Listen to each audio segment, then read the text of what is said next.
Boa noite, doutora Eleonora. Boa noite, Rejane. Como vai? Sim. Que prazer estar aqui de novo contigo. Nós já conversamos uma vez há algum É, tempo. É um grande prazer é prazer. nosso. Muito obrigada por ter aceito o nosso convite para participar dessa live. É sempre um prazer estar Estamos nesse teu... começando, então, a nossa live de hoje do programa Momento Jurídico. Doutora Eleonora Braz Serralta, Procuradora-Geral Adjunta de Domínio Público, Urbanismo e Meio Ambiente do município de Porto Alegre. Vou ler o seu currículo, doutora Eleonora. Procuradora-Geral Adjunta, então, de Domínio Público, Urbanismo e Meio Ambiente, é procuradora municipal, aprovada em concurso público desde março de 1999. Dentro da Procuradoria-Geral do município, ela já trabalhou nas áreas de urbanismo e meio ambiente, dívidas não tributárias e de licenciamento. É graduada em Direito, com especialização em Direito Empresarial e em Direito Ambiental Nacional e Internacional.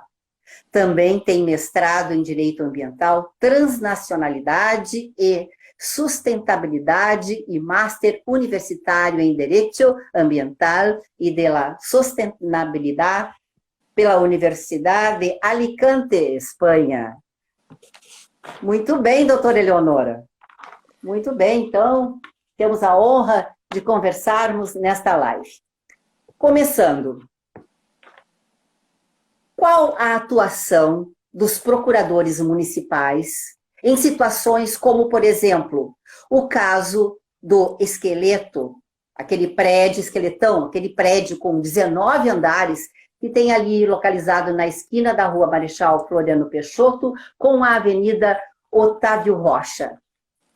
Rejane, eu só queria começar primeiro falando um pouquinho da nossa profissão mesmo e da adjunta, se tu me permitires, porque desde que eu assumi a Procuradoria em 1999,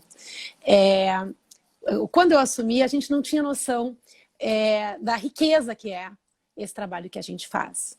E hoje, na adjunta, eu consigo reunir uma série de competências que, ao longo dos anos, né, a gente foi trabalhando.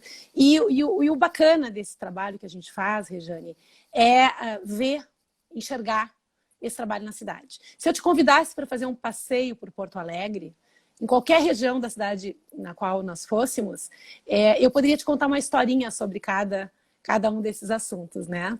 Então, o esqueletão, você está me perguntando do esqueletão, que é um deles, né? Ele tem Doutora uma... Eleonora, desculpe, mas voltando, antes de falar no esqueletão, eu gostaria que a senhora nos falasse sobre a função da Procuradoria de Domínio Público, Urbanismo e Meio Ambiente e a relação desta área com os temas da cidade. Aí fica mais fácil para quem está nos assistindo entender melhor depois os outros assuntos que virão, ok? Tá bem, tá bem. Eu assumi recentemente essa adjunta. A Procuradoria do município, ela tem 3 adjuntas.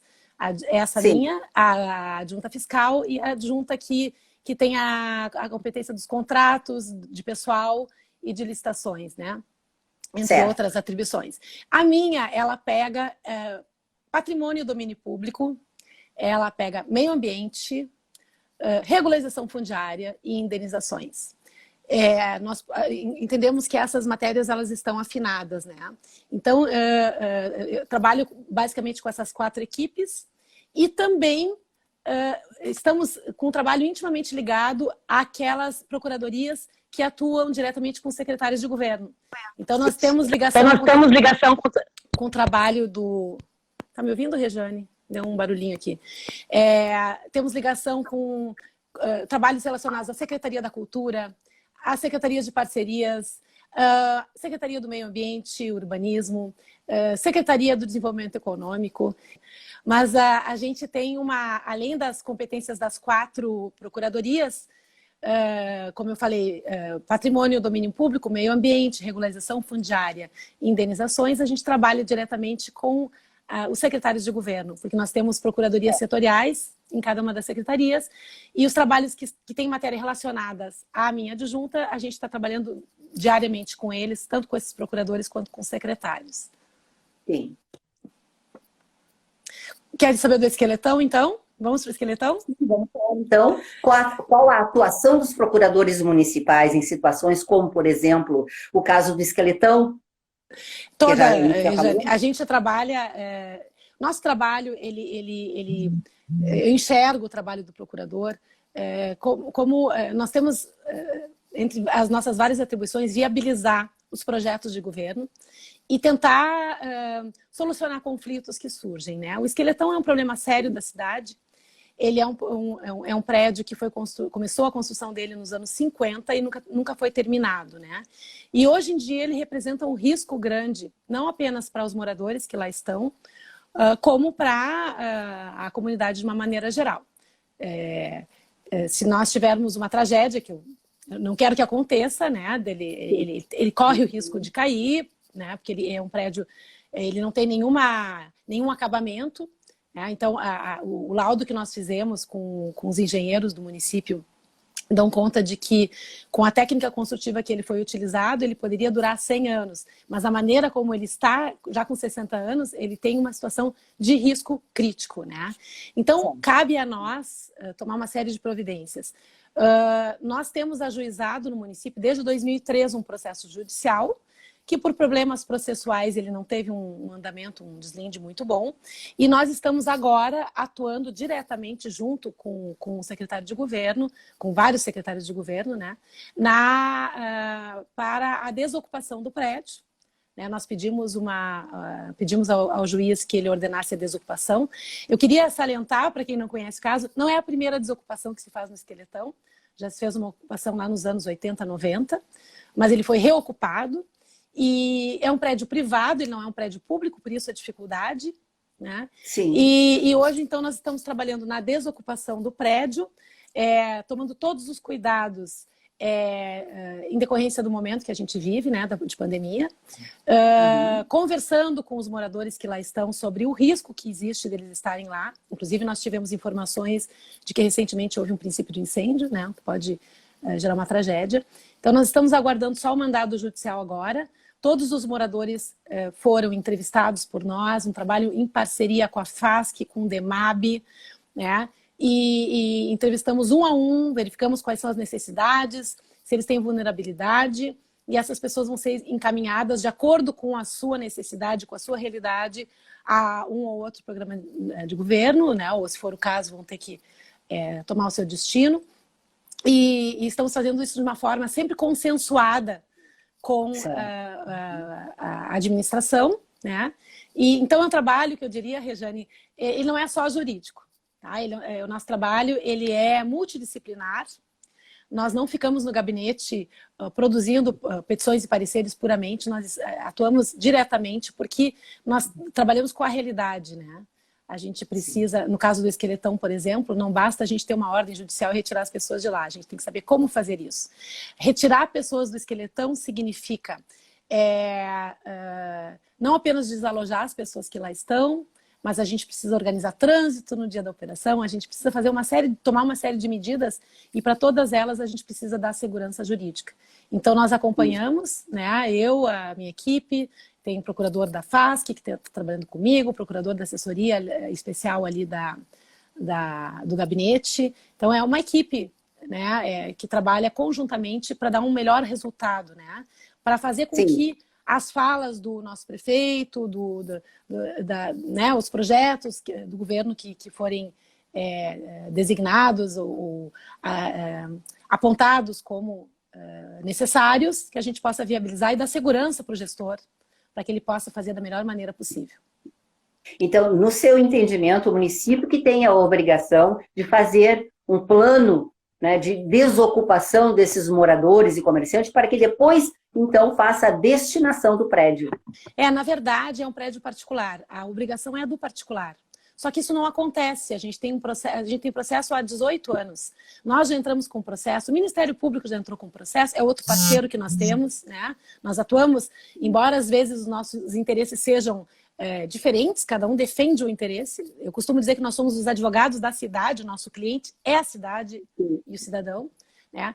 Mas nós, sempre que possível, estamos em convergência com o Ministério Público para uma atuação conjunta. No caso do esqueletão, se dá assim. Quem tinha que fazer eram os proprietários não tiveram condições, não fizeram.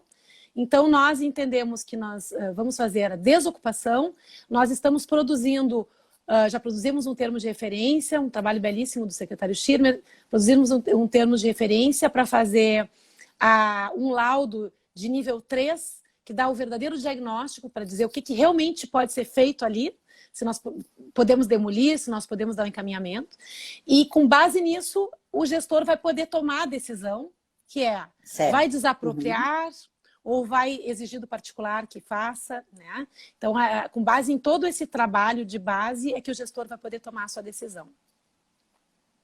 A senhora e sua equipe também estão trabalhando na questão da Avenida Tronco.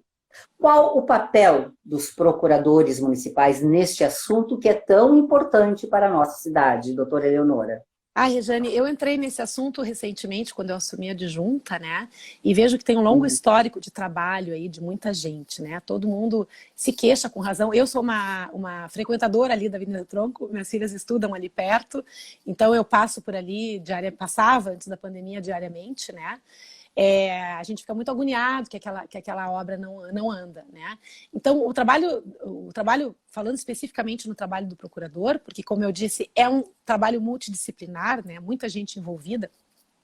O trabalho do procurador vai desde da reintegração de posse das áreas públicas que são ocupadas, porque nós temos toda a Vila Cruzeiro ali, né? E, então, as áreas públicas que são ocupadas, a gente tem que retirar as pessoas dali. A desapropriação, quando são áreas privadas, para fazer as obras públicas, né? E todo o trabalho da reintegração é feito pela Procuradoria de Patrimônio e Domínio Público, chefiada pelo Dr. Guilherme. Depois nós temos o trabalho de desapropriação das áreas privadas para fazer as obras públicas, né? Eu vou salientar aqui o trabalho da Procuradoria ali do DEMAB, que hoje é capitaneada pela procuradora Cristiane Catarina, que faz um trabalho belíssimo, porque nós temos que colocar as pessoas em algum lugar, isso é um trabalho social muito importante, né?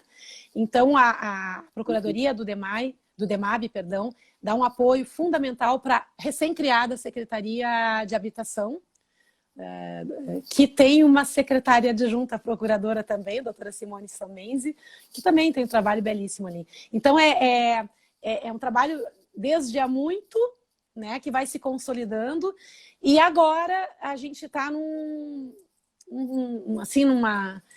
numa corrida final, a gente tem alguns problemas importantes para serem resolvidos ali, difíceis, né, e que estão impedindo um pouco a continuidade da obra.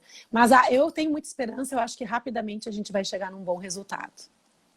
Essa pandemia, ela está prejudicando todos os setores, inclusive o trabalho que vocês vinham realizando antes, agora está bem diferente, não é, doutora?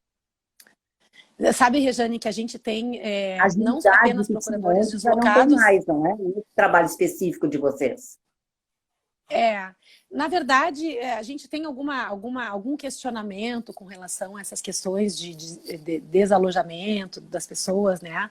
Em virtude das questões da pandemia, a gente tem que sopesar as dificuldades, né? Então, o que é mais arriscado? A pessoa ficar num prédio que pode cair ou a pessoa se expor à pandemia? A gente sopesou isso, tanto que nós tínhamos, no caso do esqueletão, mandado uma ordem de desocupação desde final de 2019. Eu ia desocupar o esqueletão no dia 17 de abril de 2020, Rejane. E aí foi bem quando veio a pandemia. Então, a gente precisou segurar, porque naquele momento a gente entendeu que a pandemia preponderava, mas tomando muitas precauções, né? Muitas precauções para que não houvesse nenhuma tragédia que a gente quer. Já vai fazer um ano. Então, agora nós estamos já novamente pedindo que seja expedido o mandado. Eu tenho esperança que a gente consiga fazer, até porque as pessoas estão muito bem encaminhadas, muito bem cuidadas, digamos assim, né? A gente tenta fazer o melhor para que elas sejam sejam respeitadas no seu direito à moradia, né? E que tenham um encaminhamento digno, né, a partir dessa medida radical que é a remoção. Tem pessoas que moram ali há 15 anos, né? Nossa. Quanto à Covid, que tu me perguntaste também... para todos agora. Muito difícil. Quanto à Covid que tu me perguntaste, nós tivemos procuradores designados para a Força Tarefa, nós tivemos 2 procuradores designados para serem secretários extraordinários da Covid, primeiro o doutor Renato Ramalho, que tu conheces, doutor César Susbach, e muitos procuradores designados para trabalharem na Força Tarefa. Uma das procuradorias que estão sob a minha alçada ali, a minha responsabilidade, que é a Procuradoria de Urbanismo e Meio Ambiente, atuou fortemente nas questões da Covid, porque a Força Tarefa, então, passava os processos que diziam respeito ao licenciamento. Então, os estabelecimentos que eram fechados entravam com mandados de segurança, entravam com processos judiciais para suas reaberturas, discutiam judicialmente a questão dos decretos, da proibição que vinha sendo imposta no ano passado pelo prefeito. Então, a Puma teve uma atuação forte ali das procuradoras Annelise, Daniela Cravo, Jennifer, Thaís Machado. Então, Thaís... doutora Daniela estava há pouco nos acompanhando, não sei se continua, um abraço para ela. A doutora Daniela, ela atuou bastante aí, criou várias teses interessantes na questão da Covid, né? E nos deixou recentemente, da minha área, foi tratar de outras áreas, porque ela trabalha muito forte nessa questão da proteção de dados, né? Então, ela abandonou o urbanismo e meio ambiente, mas foi fazer uma coisa bacana também. Doutora Eleonora, a senhora gostaria de comentar algum outro tema que está sendo tratado pela Procuradoria? Sabe, Rejane, às vezes comentar os nossos temas não é muito possível, porque eles são muito nevrálgicos, muito, assim, às vezes a gente está com eles sendo gestados e qualquer coisa que a gente diga pode prejudicar um resultado. Mas nós estamos atuando, eu posso te dizer o que eu tenho feito, por exemplo, essa semana, né? Estamos atuando num acordo judicial com relação às obras do entorno da Arena, que é muito importante, porque temos muitas coisas para serem resolvidas ali, que dizem respeito principalmente a obras de drenagem, obras viárias. Estamos a ponto de resolver esse problema, é um trabalho que também já vem sendo gestado há bastante tempo pela minha antecessora, a doutora Cândida, doutor Tedesco também, que cuida desse assunto, doutor Igor. E atualmente acabei de sair de uma reunião sobre o mercado público, que é um tema muito caro do atual prefeito, a gente então pretende resolver, estamos tratando da modelagem jurídica. Para não falar só de Grêmio, eu falo de Beira-Rio também. Existe um projeto de licenciamento de uma torre ali no Beira-Rio, que também é objeto de análise jurídica. Eu sou colorada, não podia deixar de falar do Inter. A gente trabalha fortemente nas obras da Orla, toda a Orla, não apenas essa Orla que a gente fala, Orla da Assunção, grandes empreendimentos, né? A Miriam Canini foi minha colega no DEMAI, de 99 a 2001. Querida colega, me ensinou muita coisa, e no DEMAI fizemos bastante coisa também, né? Todas as obras que dizem respeito a saneamento ali, é muito, muito interessante. Essa parte de tratamento de água, de esgoto, é bem interessante. Doutora Eleonora, eu queria agradecer muito a sua participação nessa live do programa Momento Jurídico. Foi um grande prazer, muito obrigada por ter aceito o convite. Agradecemos também as pessoas que estiveram junto. Avisamos a todos que essa live estará à disposição no IGTV do @programa MJ daqui a pouco. Muito obrigada, uma boa noite, até a nossa próxima oportunidade. E que tudo passe de uma vez, não é, doutora? Que tudo passe, Regiane. Muito obrigada por esse teu espaço maravilhoso, pela comunicadora que tu és. Obrigada pelo segundo convite e pela oportunidade. Muito obrigada. Boa noite. Boa noite.